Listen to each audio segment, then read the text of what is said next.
lot of it is just not true. Um, the idea that like Cuba's not democratic, things like that. There's a lot of democratic like things that Cuba does. I'm not saying it's perfect, right? Like Cuba has a lot of issues, but we can't overlook the fact that there's been 67 years of sanctions. There's more than 1,000 now. Cuba can't buy anything with more than 10% U.S. parts in it. Cuba can't use international banking. They're on a cash and trade basis, like barter system and stuff. And it's been a struggle for Cuba, but one of the things that people tend to overlook, and I saw an article this morning in the Guardian where one of their reporters spent a lot of time in Eastern Cuba, and they talked to like 70 or 80 people, and she highlighted that the one thing politicians overlook, and I argue that pretty much everybody overlooks, is that we're a very nationalist type of people. Our history is about fighting for independence and maintaining that independence, and a lot of people overlook that, and that plays a huge role in pushing back against the United States. Because yeah, sure, things could be better in Cuba, but nobody wants the United States to just come in and take over. A lot of Cubans will point to Puerto Rico and all the power grid problems they have there, poverty, like all kinds of different things. And they're like, that's not what we want. Like they're like, we already have that, like we don't, except for we have healthcare, we have free education, we have free housing. They don't want to lose all that and then end up being Puerto Rico. So yeah, there's always a lot of pushback. So even like the anti-government types that are highly critical of the government, they're in disagreement with what the U.S. is doing and making them suffer more. Their argument is the same argument I've been making for over a decade. Like, you're not winning over anybody by starving them. You're not making friends, so you can't ask them to do something in the middle of, putting your boot on their neck, so to speak. And when you talk about, because a lot of times we aren't aware, because like you pointed out before, a lot of the voices that we see from Cuba are white, are from white Cubans. So there's a little bit of a perspective maybe from the U.S. viewpoint that most Cubans are white, and that isn't true. So talk about the reality of the racial disparity and how that's played into sort of where we are. Well, initially when Castro took over, one of the first things he did was desegregate the island. Hey. Hello, Elizabeth. Hello. But while a lot of the elites fled Cuba when Castro took over, because he was cracking down. There's something wrong. Can you hear us? Nope. Oh, she's gonna try. So a lot of the elites left, fled Cuba. They feared, reprisals from Castro and stuff. And one of the first things he did was desegregate the island. And after that first initial wave of like the really wealthy Cubans, the mobsters, the people that own the casinos, Castro was cracking down on criminal networks. So, you had all those people that fled in the very first wave. But, communism didn't come to Cuba till 1961 for another 2 years. So a lot of people, a lot of the middle class that didn't really own anything, didn't have much to speak of. Maybe they had a small business or something. They fled because of desegregation. They didn't want their kids going to school with black kids. They used this idea of indoctrination centers, that Castro was going to open indoctrination centers, and that's basically was desegregated schools. There was no indoctrination centers, and there was the first couple of years there was the labor camps thing, which is like typical of like old communist ideas. But there was a lot of pushback on that, and that ended relatively quick. And by 1961, 1962, there was no real labor camps to speak of. The Marxism and Leninism and stuff came in 1961, and a lot of that had to do with the United States kind of isolating Cuba, while Castro tried to have a working relationship with them, with the United States. The United States kind of isolated the island, and Castro had this idea that the U.S. would be willing to work with him because the U.S. was denying weapons to Batista to defend the Batista regime from the Castro revolution. So Castro automatically treated that as like, hey, the U.S. is on our side. Yeah. And then when he tried to go work deals with the U.S., they isolated him. And, after a couple of years, they were forced to turn to Russia. They had nowhere else to turn. So, yeah, there's kind of this weird dynamic. And I know I kind of drifted from the race thing, but there's a real thing where like most people think that all Cubans are white Cubans. And that's because of what I call the white flight out of Cuba in 59 and 1960. And that was a lot of it was due to desegregation. So, most of Cuba is either mixed race or Afro-Cuban. In the 60s, there was a lot of Asians. There's still Jewish Cubans there. Like, it's a very diverse island. And hate crimes aren't something you hear about there. But, you come to the United States and you start talking to Cubans here, and they're a lot more hostile, a lot more volatile, a lot more hyperbolic. A lot of them are really racist. So there's this weird dynamic between the diaspora and the island that they just don't jive. They don't come together. Yeah, it's a huge separation of ideas. That's for sure. All right, let's welcome in Elizabeth. I'm glad you could join us. Elizabeth is on the ground in Caracas, and for those of us who I said you're in Venezuela on the ground. So for those of us who may not know you, do a quick introduction, real quick.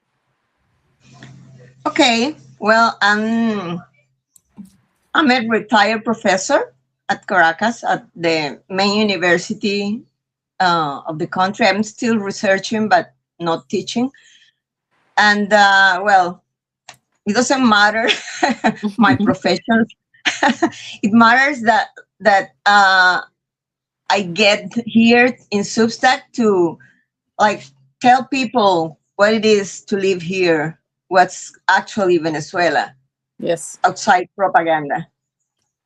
Yes, and I'm so glad that you're here to do it. So let's get into that. Let's get into what's going on the ground in now when we have the U.S. president. What did he call Delcy? The president-elect?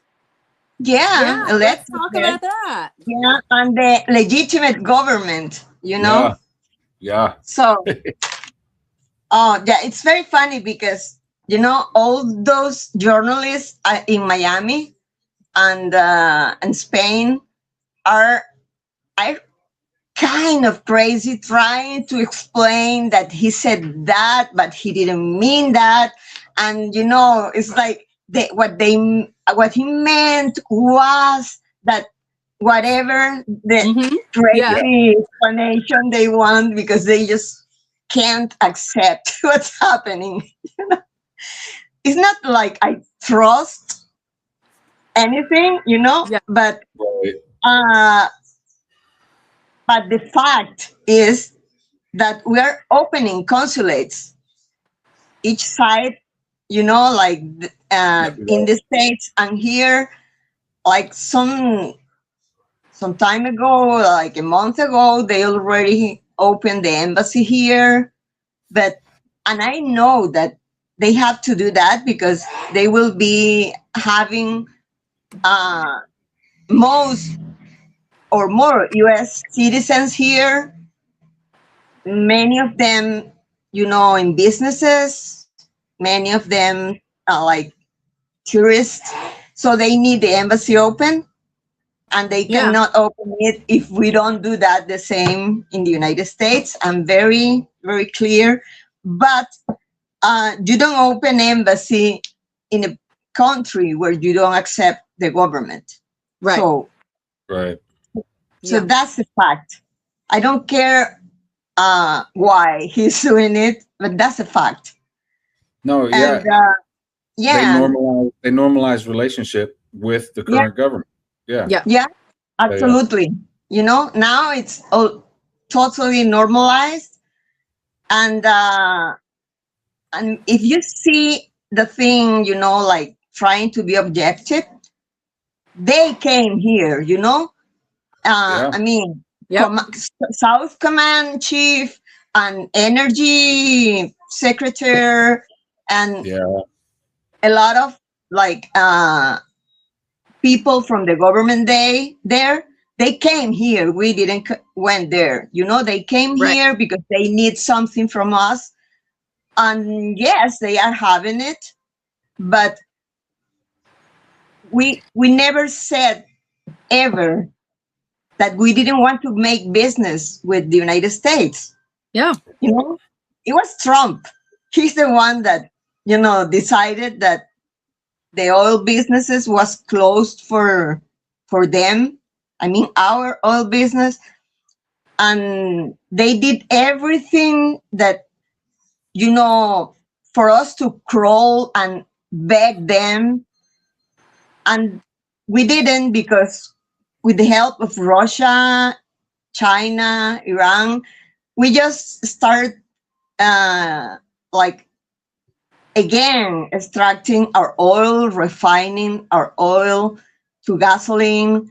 So for us, I know we are under threat, because, you know, it wasn't a video game what happened here on January the 3rd. You know, it was Right. awful. Yeah. And we're afraid. We are very aware of whatever happens, like this new Noem Uh, position. But still, we're receiving money, you know. Yeah. We're signing contracts. We're very, as far as I know, I read yesterday that we signed contract with Shell Corporation, and we've signed with 2 intermediaries that are selling all the oil that we are. I mean, we had in deposit because we couldn't trade it if Yeah. we didn't want to be for that to be stolen or steal like they did. So far, life here is like everyday life, you know, for common people like for yeah. me. Nothing happened, nothing changed. I was telling in my last note before I came here with you that we had yesterday our 7th communal election, which is a figure where the government is trying to empower people to propose their own solutions for their needs. So they propose projects like every communal council proposed 1 or 2 projects, and it is going through I mean, we have like 49,000 and plus communal councils, and we have like 5,000 and some more communes. So yesterday we had an election for what projects we wanted to be executed in our communities,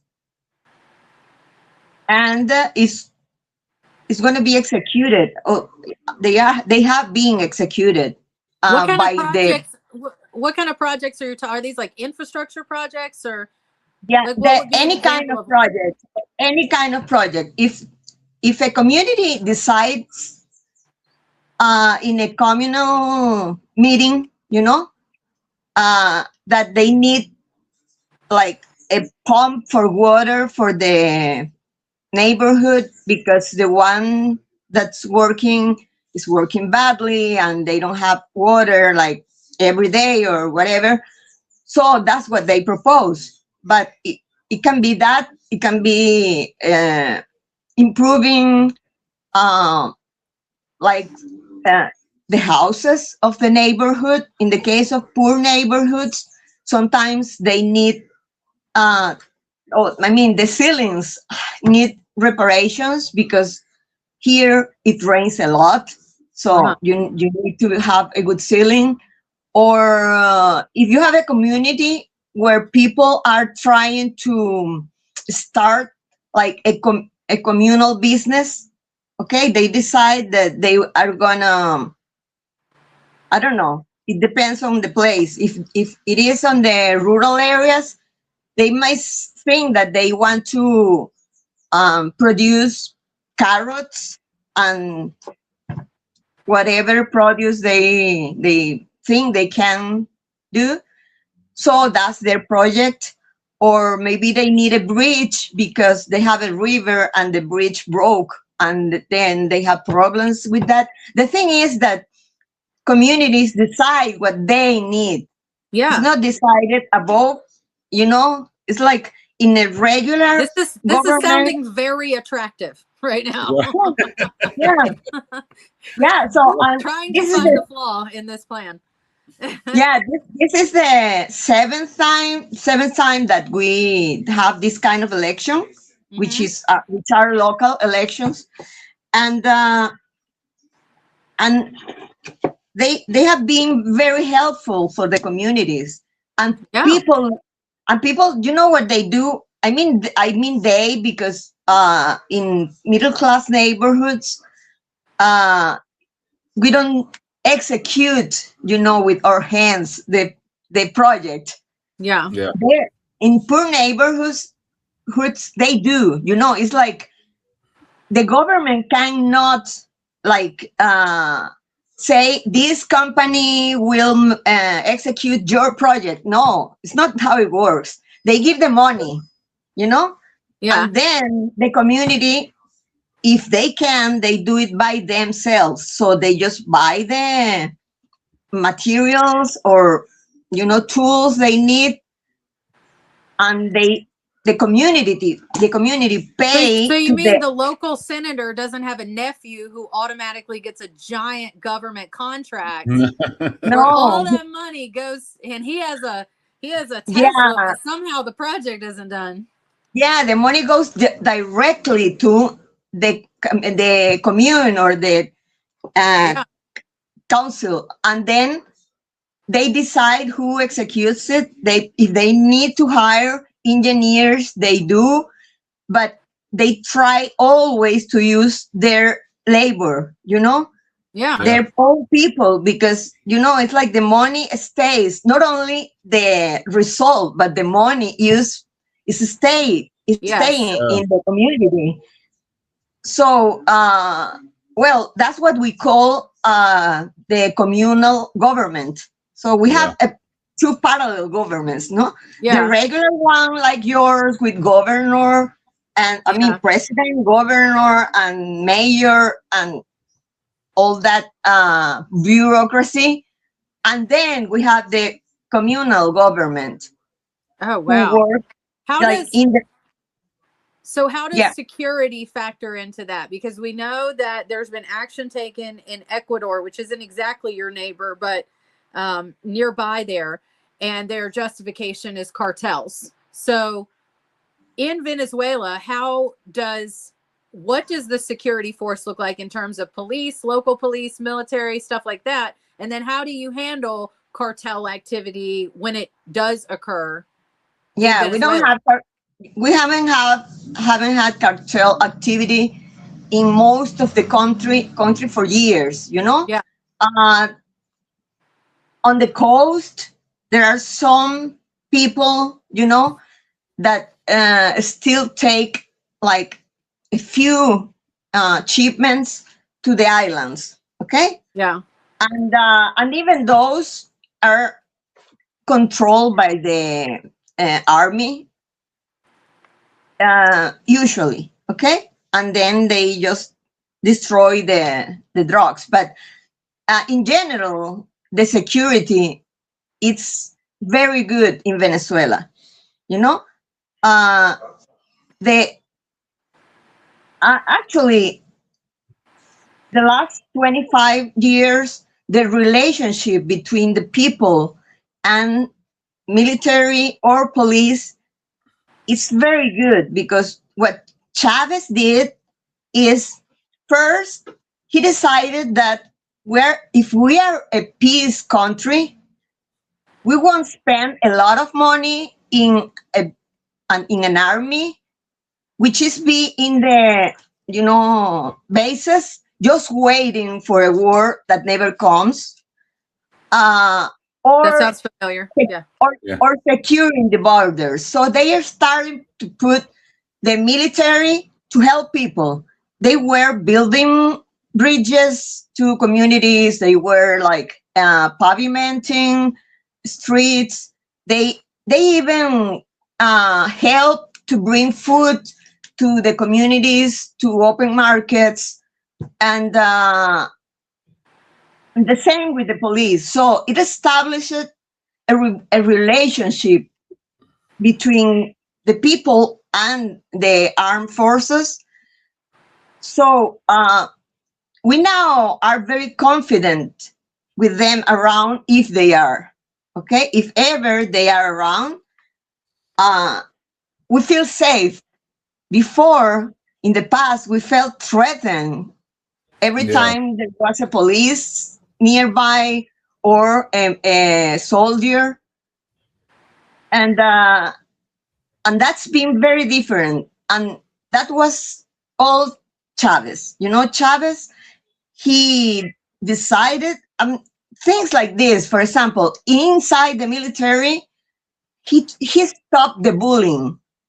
It was like in the past, very past, 30 years ago. I know that for a fact because my nephew, he was taken at that time. It wasn't voluntarily like today. Oh, You could have been taken from the street, because you were black. Okay, like he is.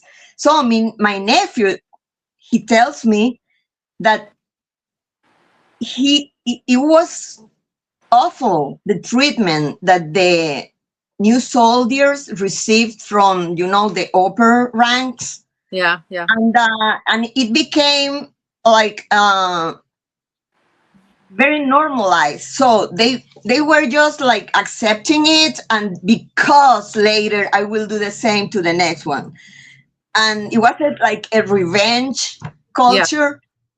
And he stopped that, and he just started to teach soldiers through all of the military that was like with him, to help the people, to be present, to uh, to stop being a threat to the people on the streets.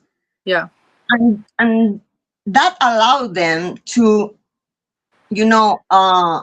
take the bad guys, the delinquents,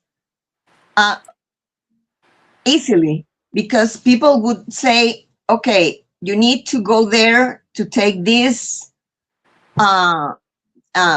like robbers or criminals that are harassing us. Go there. We even help you. Yeah. And yeah, and they have established in the last decade very good ways to police. So actually, Venezuela is now safer than ever, and it's not that I say that; it's like the numbers say that. Yeah. Yeah. Yeah, No, you can see that. Yeah. Yeah, it shows. I think a couple of years ago, the numbers, the crime numbers in Venezuela had dropped drastically, and that's when Trump started saying, "Oh, that's because they sent all their criminals up here." Hmm. Yeah, I remember that. Yeah, that was his excuse. It's only safe because they emptied their prisons and sent all their insane asylum. I don't even know. Trump Yeah. is out there. Yeah.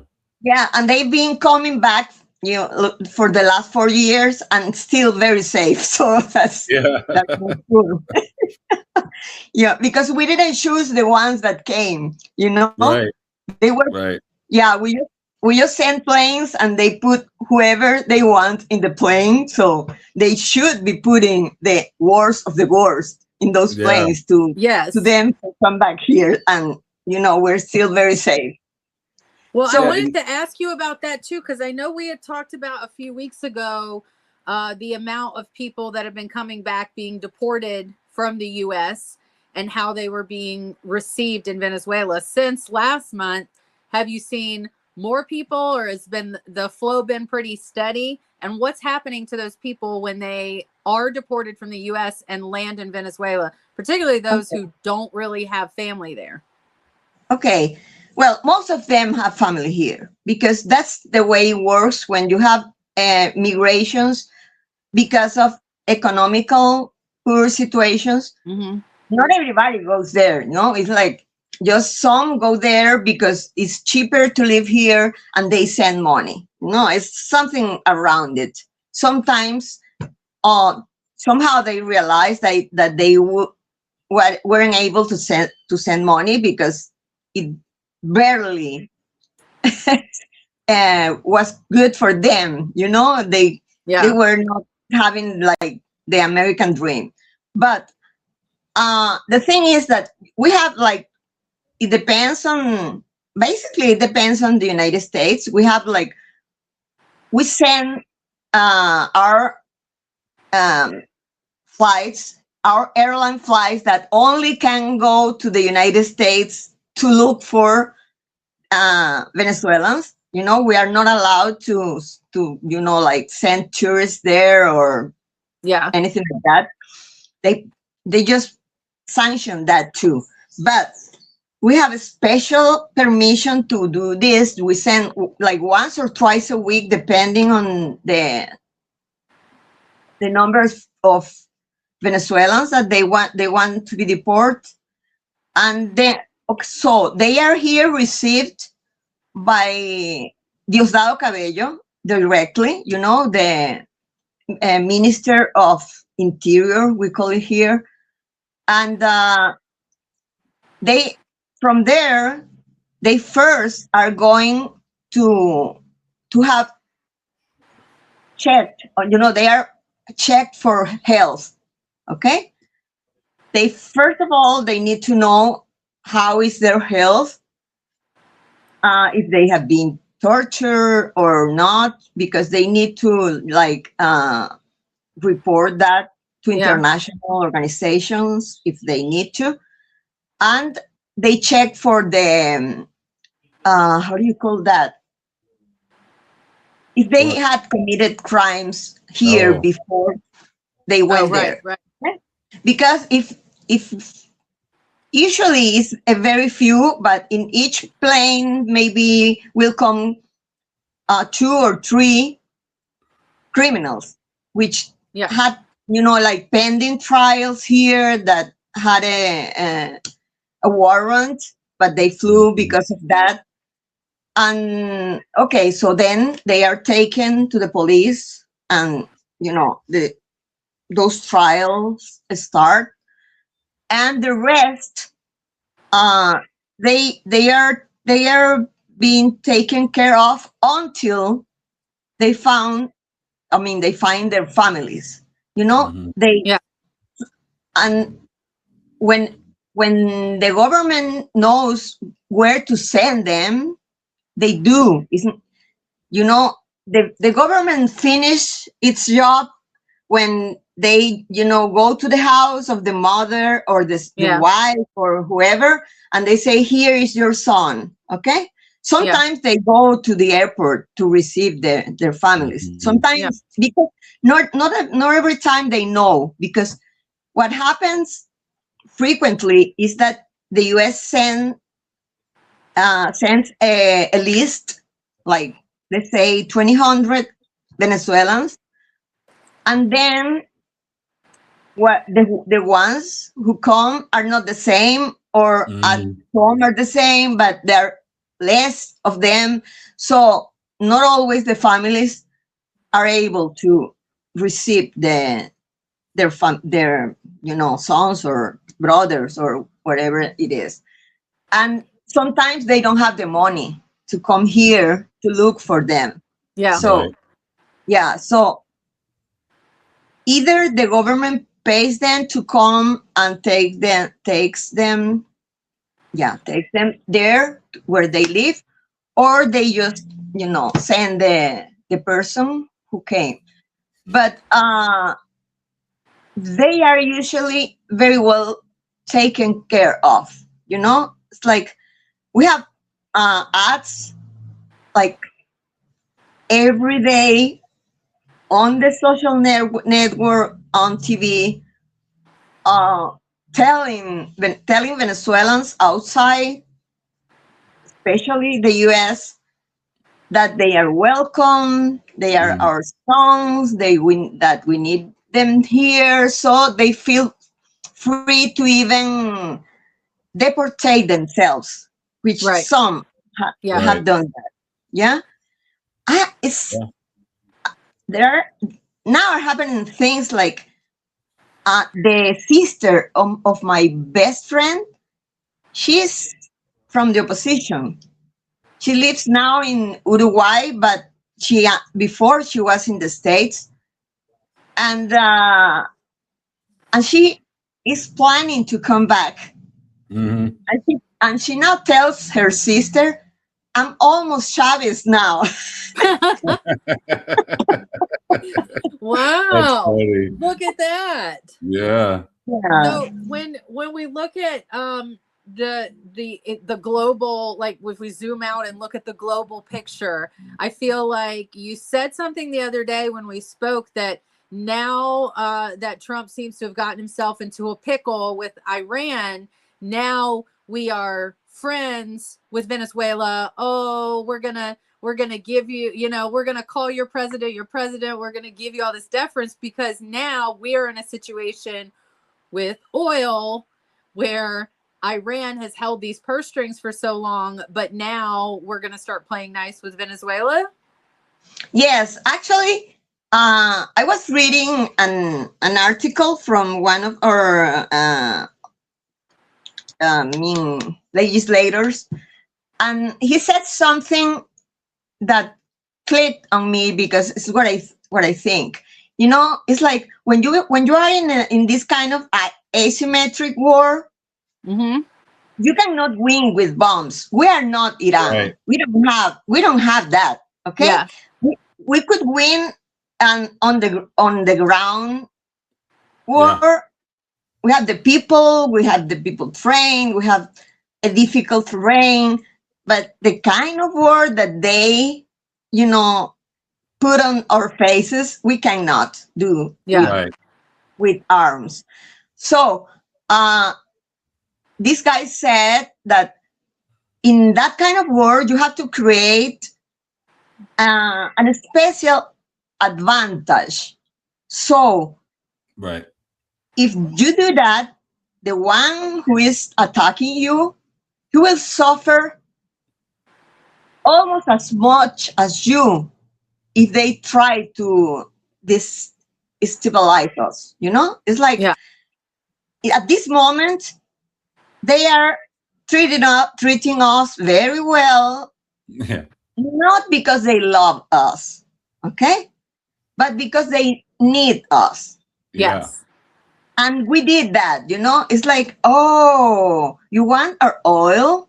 Okay, we're gonna sell our oil to you. We always wanted, so we will. And okay, let's do it quickly. The reform to our hydrocarbons law, it was like this. In like 3 weeks, it was approved unanimously. Yeah. The consultations were made like very quickly because actually we needed the contracts to be signed as soon as possible. Because, for example, I know that we have signed with Shell and we have another companies here. We need more and we need it now, because as soon as that happens, Trump will have his hands tied, because in the United States, money run. Yep. So those companies won't let him to lose their investment. As long as they know they're going to have money, they won't accept Trump to, throw it away. It happened with Chevron, which was the only company working in Venezuela before this whole thing, before January 3rd. And he tried, you know, as soon as he got in power, he tried to annul the license that Trump had, that Chevron had. And he even did it, only it was going to take place like 3 months later. And he had to take it back because Chevron said, you're not going to do that. It took a while for us to convince Venezuela that we could start again our relationship. And we won't let you do what you did with all the other companies. Yeah. So now that's what we wait. We know that he can still, because he's unpredictable, you know. Yes. He can still do. Well, he's so unpredictable that he started a war in Iran. Yeah.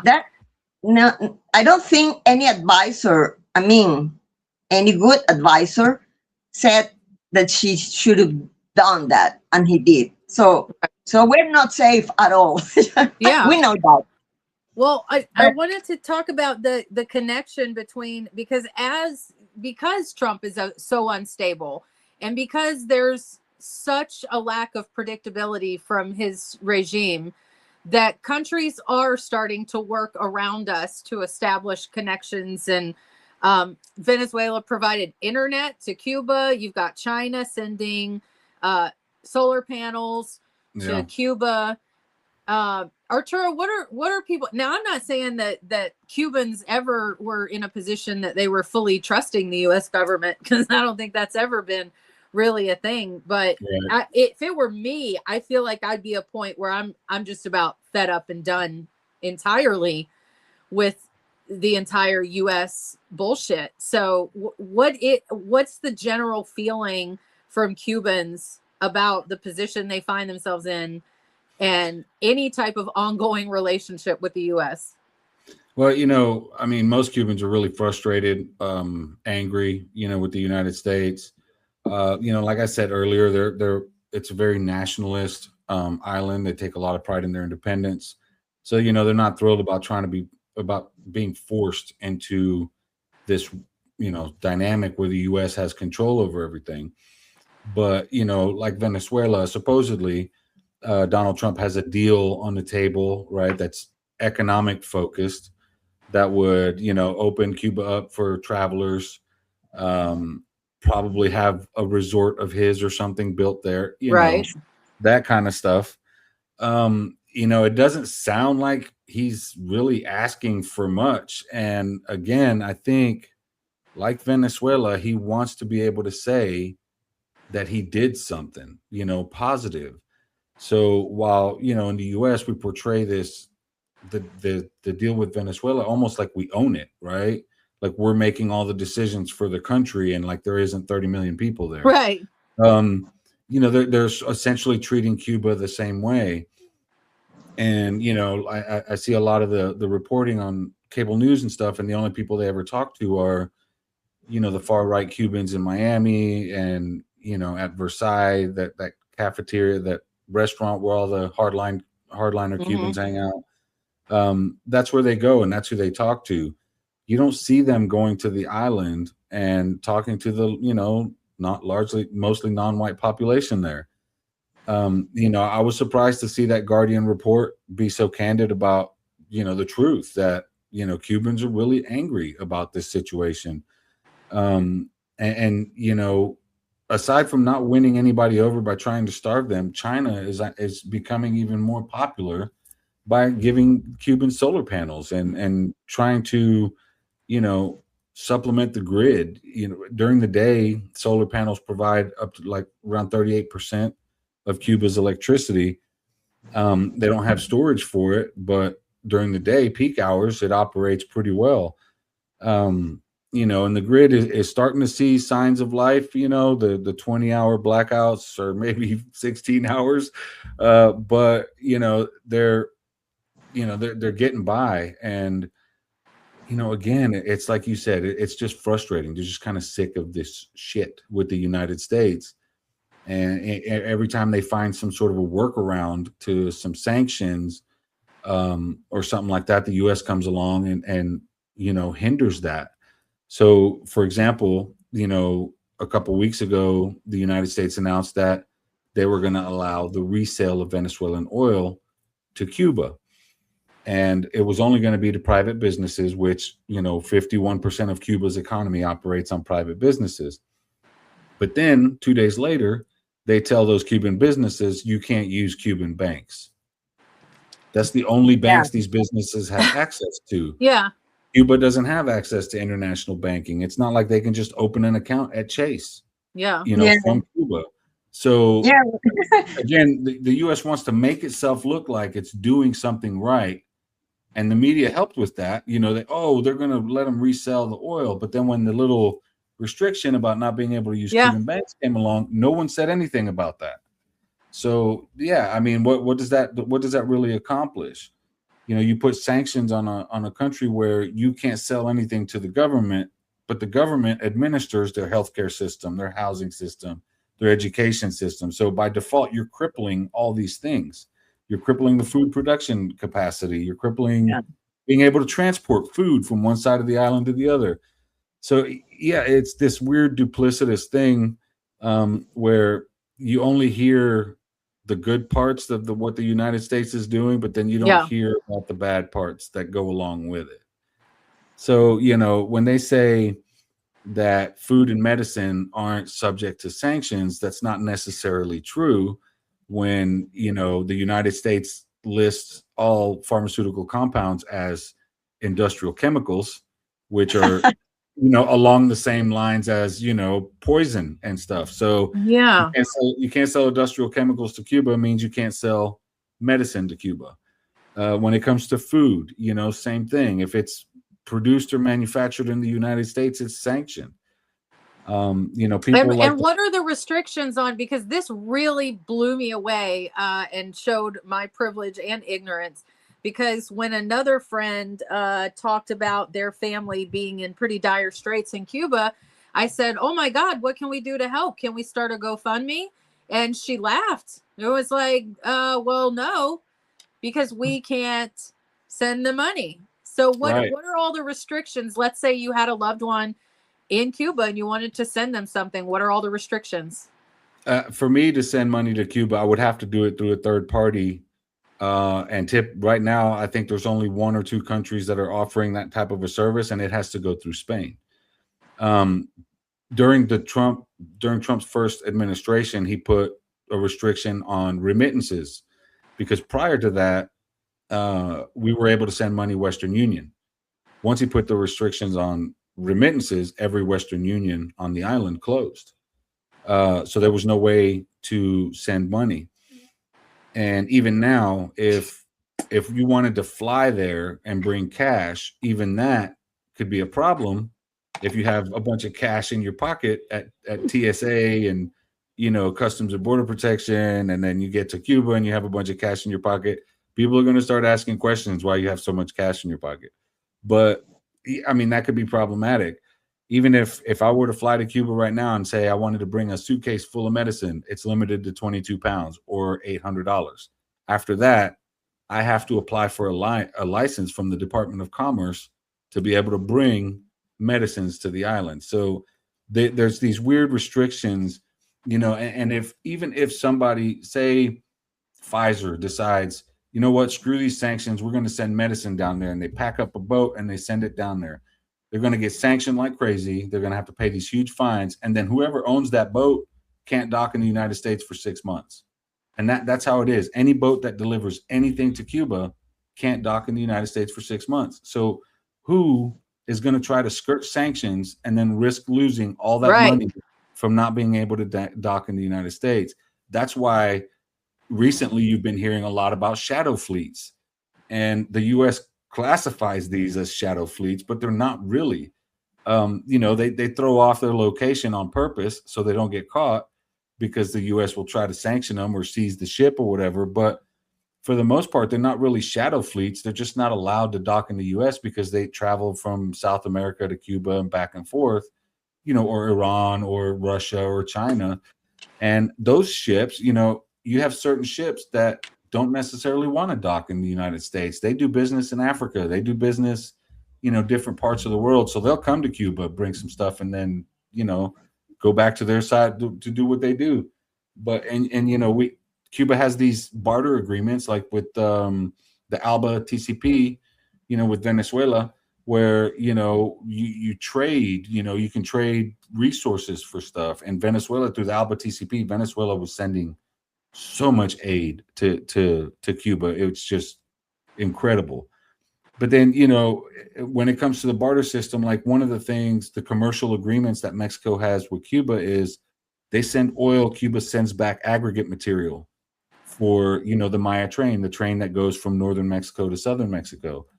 And those trades work, and they're ways to skirt sanctions. You can't sanction donations, you can't sanction, gifts. When they put the oil blockade on there, Mexico continued to send aid.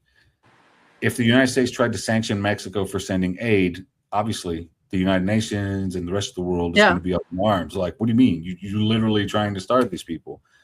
So, they allow Mexico and Canada and stuff to send aid, and it continues to make the United States look like we're trying to be the good guys. In that same note, like a lot of people will point to, the United States sent $500 million, in trade with Cuba. That adds up to about $50 a person on the island for the whole year. And most of that $500 million comes in the form of raw chicken. And, that adds up to about 5 pounds per person per month. That's not enough to live on. They send enough aid just to give people enough of a caloric intake, calories, to just survive. And that's the same strategy that they used against Palestinians for 40, 50 years. Right. So, you see these comparisons between Cuba and Palestine, and it's hard to look away from that. So, a lot of people have been referring to Cuba as the U.S.'s Gaza, and it's hard not to look at it like that. Right. It's hard not to. I just saw an article that in February 26th, the U.S. announced $6 million in humanitarian aid to be sent only through organizations like the Catholic Church, not through the government. And that adds up to $1 a person or less. Yeah. Well, here's the thing. Okay. So they sent that in February, and it was supposed to be hurricane relief. The hurricane was in November. And in that time, Venezuela, again, sent, I don't even remember, 12,000 tons of aid into Cuba. And the United States comes, 3 months later with $6 million. Meanwhile, all the other countries like Jamaica and stuff, they immediately got 35 million, 50 million from the United States in aid, like overnight. Yeah. With Cuba, they drug that out for months. And it's only available through Catholic charities. And when you consider that $6 million is for an area with a 3.2 million population, it comes out to like $1 or $2 per person. And, some of the stuff, the only things that they're allowed to buy with that are just ridiculous, like kitchen stuff, like a pot and pan and utensils. The limitations on the money are pretty extreme, and they don't involve a lot of food. Rice is about it. Yeah, rice is about it. And it's pretty ridiculous. It's kind of a slap in the face. So Mike Hammer was traveling all over the island with his little $6 million delivering it to churches and stuff. And the whole time Cubans are protesting him. And of course the US government is like, look at these evil Cubans protesting our Mike Hammer. And I mean, again, you can't starve people and expect them to be happy about it. I don't understand why it's so complicated to wrap your head around the idea that Cubans are pissed. Yeah. Seriously. Yeah, it's the same in Venezuela, Right. Yeah. What do they expect?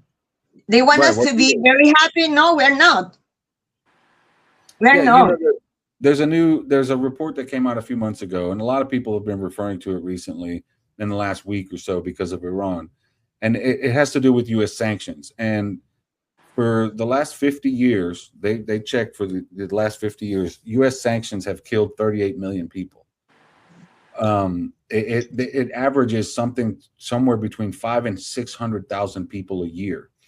They compared those to United Nations sanctions, and United Nations sanctions don't kill people because they don't sanction the way the U.S. does. They don't sanction to make people suffer. Yeah. The UN has, pretty strict guidelines on who you can and can't sanction and the impacts of those sanctions. The US just ignores those, imposes its own sanctions, and people die. So for the last 33 years, the United Nations has voted, except for 2 countries, have voted to lift the embargo on Cuba, and the US has veto power, so they veto the resolution.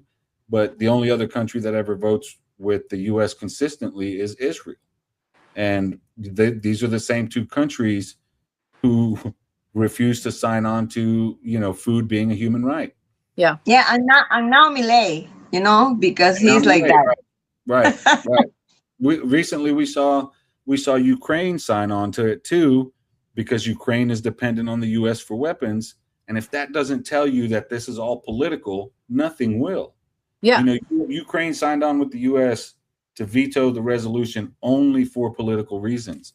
And everything about it is political, which makes this a violation of international law. Like, you can't meddle in other countries' internal affairs like they did when they kidnapped Maduro, and like what they're doing to Cuba, the sanctions they've had on Iran, like all these things. To sanction a country to force regime change is a violation of international law. The U.S. just does it. Yeah. Nobody ever really pushes back, and when you saw the U.S. sub sink the Iranian battleship that was unarmed off of the coast of Sri Lanka, India basically ratted that boat out to the U.S. They're responsible for it sinking because they told the U.S. about it. And then yesterday, what's his name? It's on the tip of my tongue. From the Deputy Secretary Landau from the Department of State did a talk in India, and he straight told these Indians, everybody in India, that we're not going to make the same mistake we did with China and allow you to compete with the United States.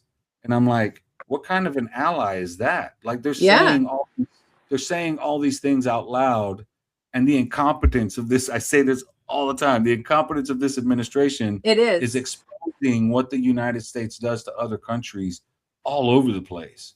I mean, they just can't shut up about it. If there's one good thing about this regime, it's they've pulled the curtain back entirely. Like, we didn't know about a lot of stuff that our country was doing. And now we can't help but know, because they can't stop talking about it. They can't stop running their mouth. Yeah. And they think certain things are achievements. And now you said before, people are going around the states. So now some people write me and say, oh, but now they are forcing you to not make business with China. Well, that's not exactly true, because our only business with China is not oil. I guess we have now like a fair of agricultural and farmer, businesses in Venezuela who are even exporting now. And I just knew that China invested in some industrial, facilities to process our sardines and pack them to go to China. And that is happening because it's like we have embargoes to tankers, but not to every ship that we send, outside the country, because those are private initiatives. And then they try not to touch that, because of as long as it's exporting and it doesn't touch like their interests, it happens. Like we're exporting to China too, seafood, like Mm. how do you call shrimps? Yeah. Oh, sure. Actually, Yeah. one of the companies that Trump striked in the past, because it was like drug cartels port. It actually was a shrimp company, and they are still making the offshore platform in the Gulf of Venezuela for oil, and most of their businesses are, like for long range, is like for the future, and that's the way they work around the world. Yeah. They can build a train in Africa, and of course they need the train to transport whatever they Mhm. are important, but they build the train, and the train is there helping their people. So, and they never try for you to change your politics. Right. It doesn't matter if you are socialist or capitalist or anarchist or whatever you want to be. So we still have businesses with China. Of course, we know that we can't at this moment like send gas or oil to China without some help, Yeah. on the ground help that the United States like don't know. But they pretty much, it's not like they don't care. They don't care if that is happening now. They are very patient, Yeah. Yeah. and they are now starting international suits. Suits, is that correct? They are suing the United Oh, States. yeah, yeah. A Yeah. lawsuit. Yeah, yeah. Lawsuit. Yeah, because they have signed contracts with Venezuela, and he cannot interfere according with international commercial laws. Yeah. And we all know that Trump doesn't care about it, Right. but it's just a matter of time when their companies, not him, but their companies are going to have to pay if they don't do something. And they are working in a diplomatic way to help us. It's like, okay, you don't touch Venezuela again, or you won't have any more our rare earth. Yeah. And they are openly helping Iran with their radars and Yeah. satellite information. Yep. So it's not like they are going to get in the country with their weapons to fight. Right. Right. That's not the way they work, but they are doing it. You know, uh, those are rumors, but what I've heard from many analysts is that the night of the attack to Venezuela, they didn't respond. They had the way to respond. We had here like weapons from them, and they talked to Venezuela, and they agreed that it was senseless for the government of Venezuela to let kill like thousands of people. That was insane. We Yeah. didn't have the way to defend ourselves, Right. and China and Russia are too far. So they just China and Russia, they just talk to Trump, and Yeah. that diplomatically they stopped him to like do more harm. Right. Yeah. Political support.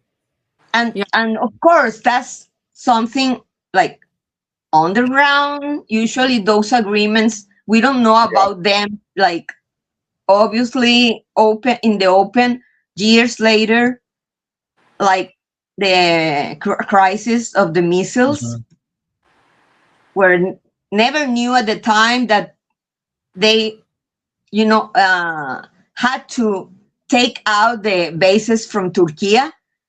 Yeah, they just did that 6 months later, and it was part of the agreement. But for Russia, it wasn't a thing of honor that people knew.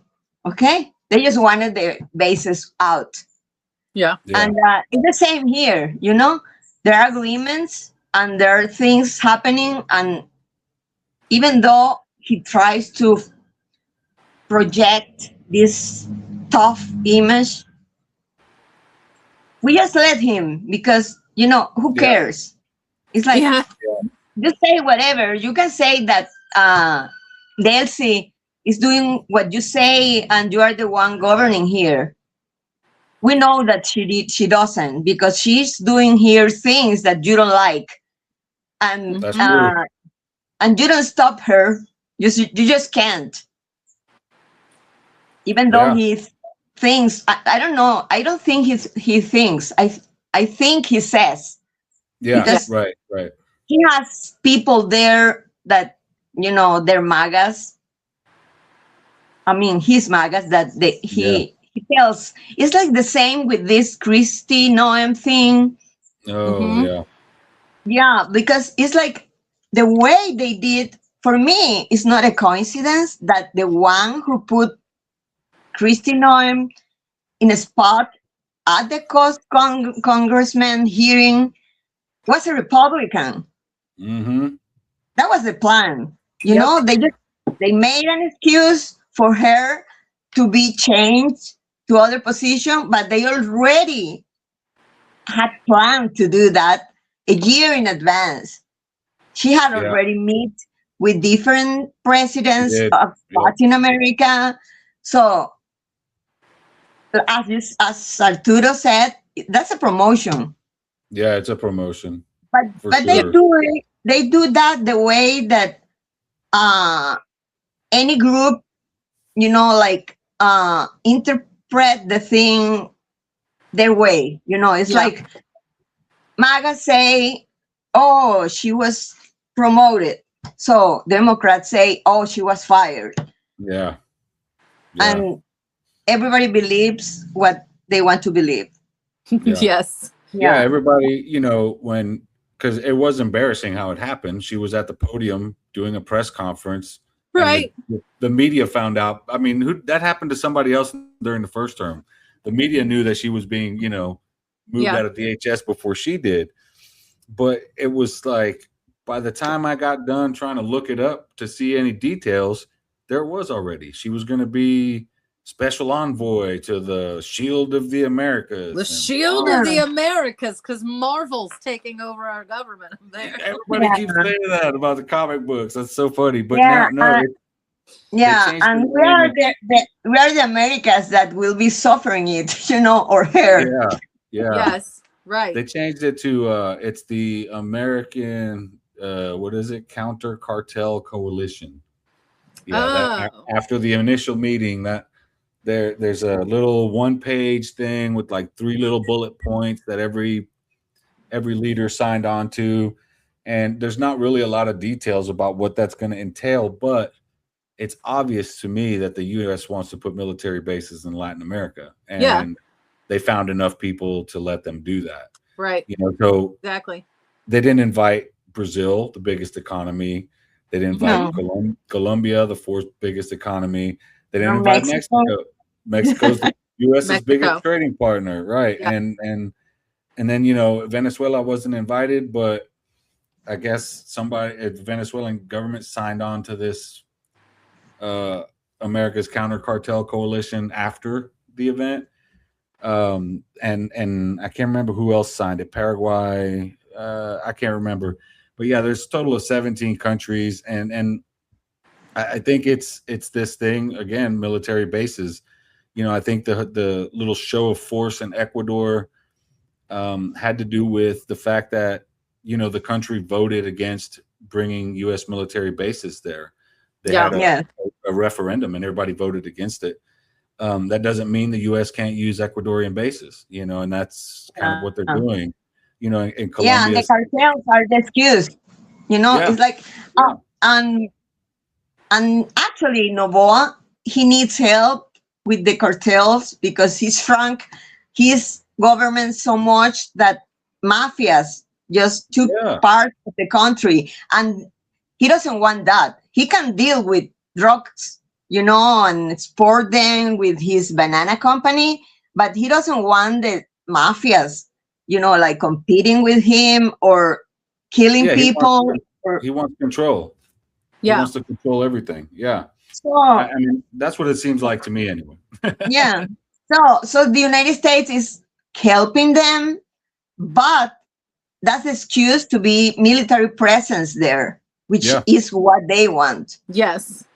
Yeah, because Yeah. then Because now they can do that in Colombia that easily. It's very restricted, and there are many countries. I mean, not many, but some of our countries, they constitutionally we can't allow them to have military bases. Right. So we Yeah. are shielded that way. It's like we can't have them because our constitution says that. It's like Mexico. Mexico, they don't meddle with other countries because, Right. and they always say it's because our constitution doesn't allow Yeah. this to us.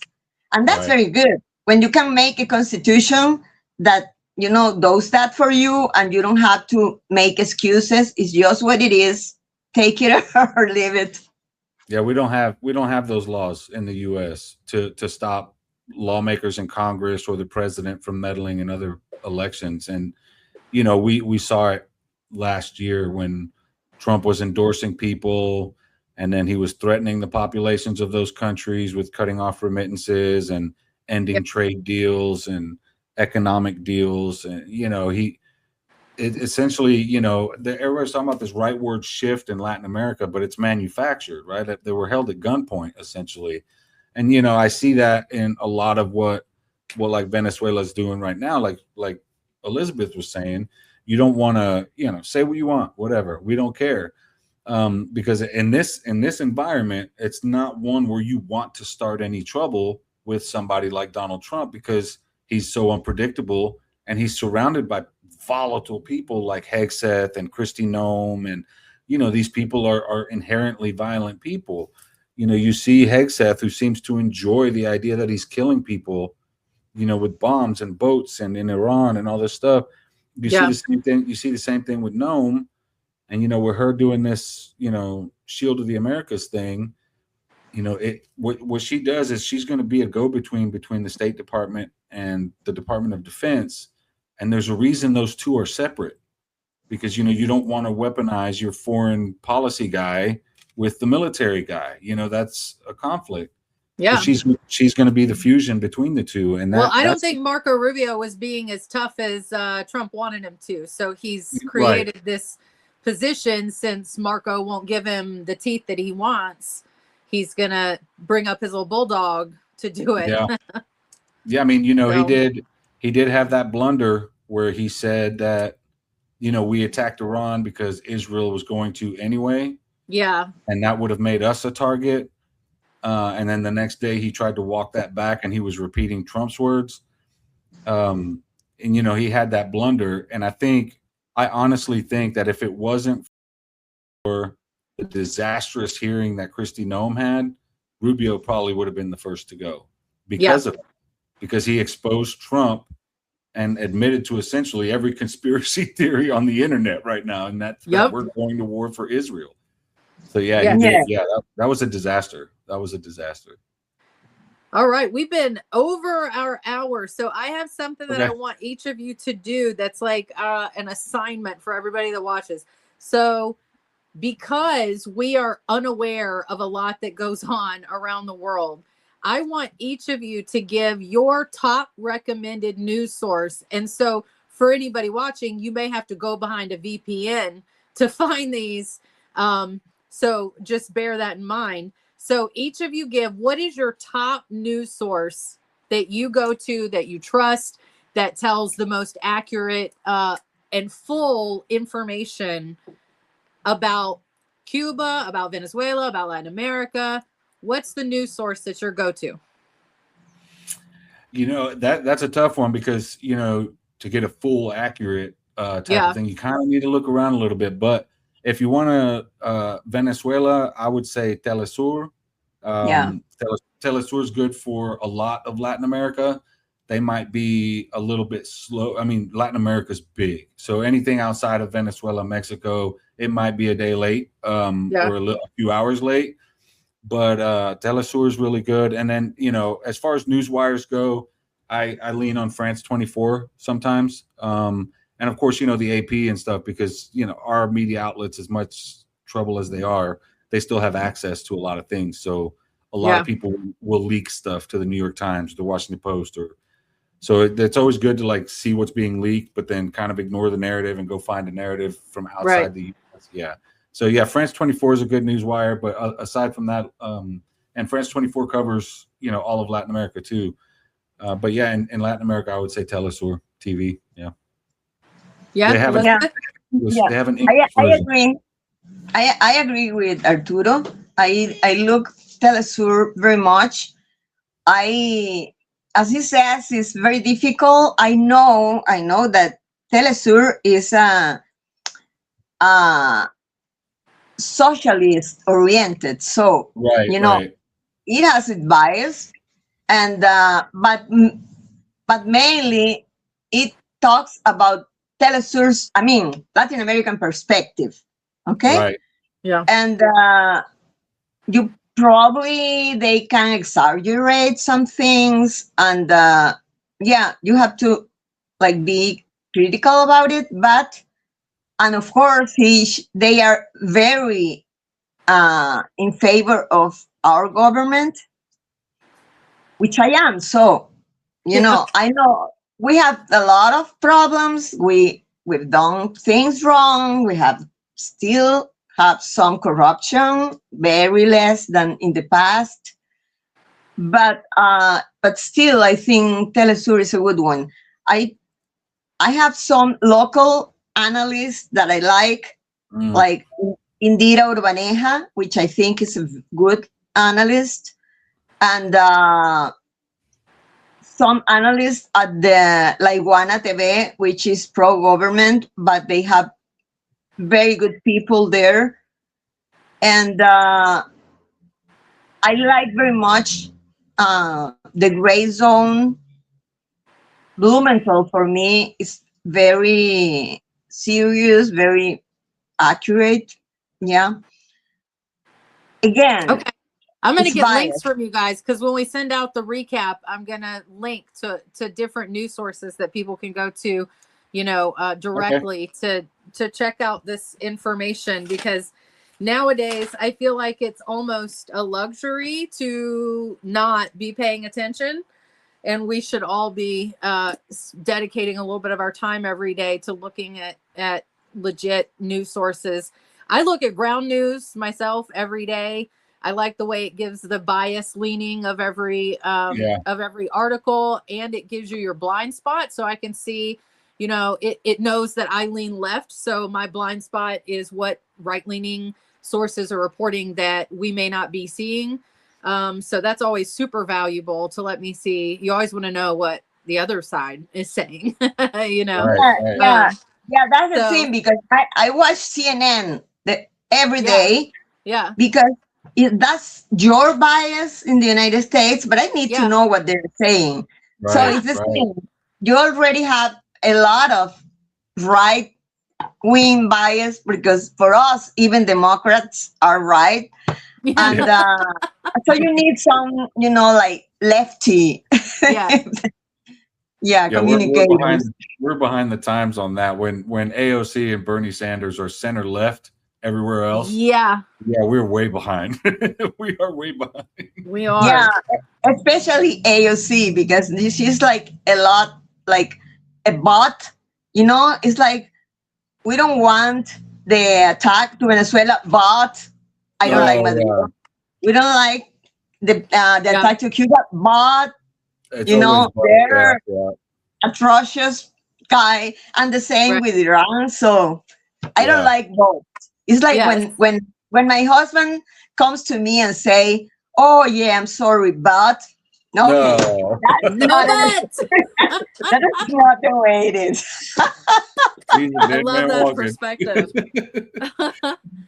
All right. Well, we're going to wrap it up. I appreciate both Okay. of you taking your time and even giving us a little bit of extra time. Sure. Like I said, every time I talk to you guys, and I've had multiple people who watch say the same thing.